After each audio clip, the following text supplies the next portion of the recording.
nothing but the truth. They are everywhere. They're on every continent, in every nation, in every home, and in every single one of our minds. Generations are defined by them. Many life has been claimed by them. Now, I'd like to have a brief discussion about just one myth. A myth, essentially, is a widely held but false belief or idea. Today's target is the Golden Rule. Heard of it?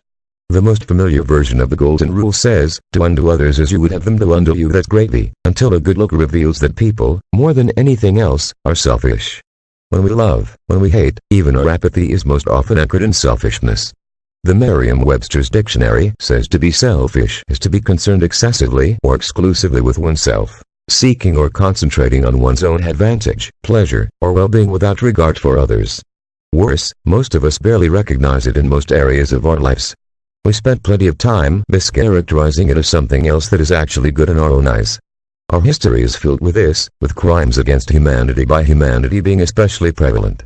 There's selflessness too, but selfishness, it rules. Which makes us almost terrible meters.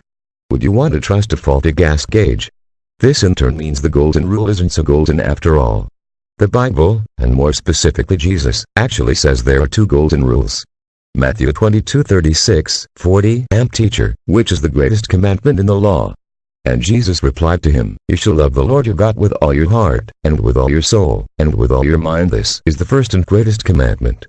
The second is like it, you shall love your neighbor as yourself, that is, unselfishly seek the best or higher good for others. The whole law and the writings of the prophets depend on these two commandments.